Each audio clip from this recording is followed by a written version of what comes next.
وذكر فإن الذكرى تنفع المؤمنين۔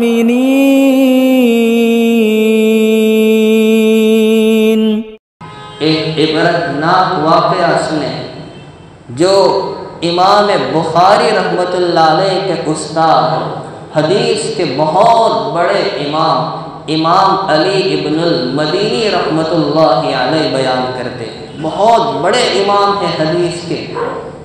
وہ فرماتے ہیں میرے والد کا انتقال ہوا اور ان کے انتقال کے بعد میں پابندی سے اپنے والد کی قبر پر جا کر قرآن خوانی کرتا، ایصال ثواب کرتا، ان کے لیے دعا و استغفار کرتا تھا۔ حضرت فرماتے ہیں رمضان کا مہینہ تھا، شب قدر گزری تھی، جمعہ کا دن تھا، سحری سے فراغت کے بعد فجر کی نماز پڑھ کر میں اپنے والد کی قبر پر حاضری دینے کے لیے قبرستان چلا۔ اپنے والد کی قبر کے پاس کھڑے ہو کر میں قرآن پاک پڑھنے لگا تو اچانک کسی کے کراہنے کی، چلانے کی، ہائے ہائے کرنے کی آواز آئی۔ میں گھبرا گیا کہ یہ آواز کہاں سے آ رہی ہے۔ میں نے کان لگا کر غور سے سنا تو قریب ہی کی ایک قبر سے وہ آواز آ رہی تھی۔ میں اس قبر کے پاس پہنچا تو واقعی اس قبر کے اندر سے چلانے کی، کراہنے کی، ہائے ہائے کرنے کی آواز آ رہی تھی۔ فرماتے میں گھبرا گیا، میں خوف زدہ ہو گیا، میرے بدن پر لرزہ اور کپکپی طاری ہو گئی اور میں نے سمجھ لیا کہ اس صاحب قبر کو واقعی کوئی عذاب ہو رہا ہے۔ اس تصور سے میرے بدن کے رونگٹے کھڑے ہو گئے، مجھ پر کپکپی طاری ہو گئی۔ صبح کی روشنی بڑھنے لگی اور رفتہ رفتہ وہ آواز بھی کم ہونے لگی، پھر وہ آواز بند ہو گئی۔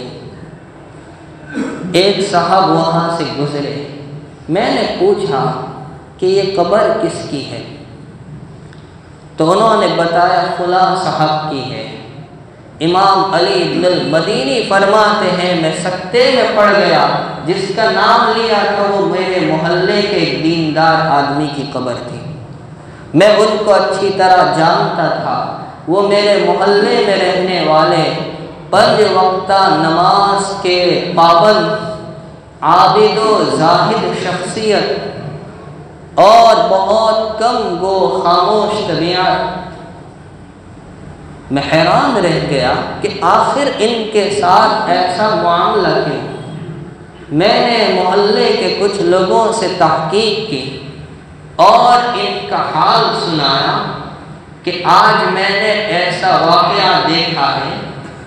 تو مجھے کچھ لوگوں نے بتایا کہ تھے تو ویسے ہی جیسا کہ آپ بتلا رہے ہو، بہت کم گو خاموش طبیعت، نماز کے پابند، مساجد سے بے انتہا تعلق رکھنے والے، اور اللہ تعالیٰ نے ان کو خوب دنیا عطا کر رکھی تھی، مال کی فراوانی بھی تھی اور اولاد کوئی نہیں تھی۔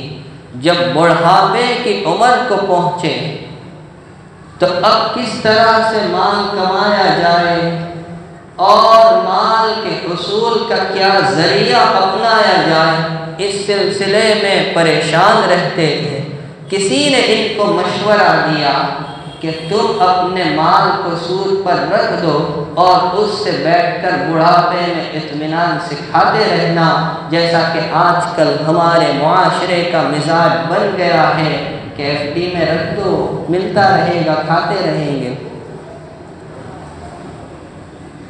سمجھ گئے کہ ان کو جو قبر میں عذاب ہو رہا ہے اسی وجہ سے کہ دیکھیے پوری زندگی حلال کمائی میں گزری، مگر جب بڑھاپے کی دہلیز پر قدم رکھا تو سود خوری میں مبتلا ہوئے اور قبر کے عذاب میں گرفتار ہوئے، اور اتنا سخت عذاب کہ میں نے اس عذاب کی آواز کو سنا۔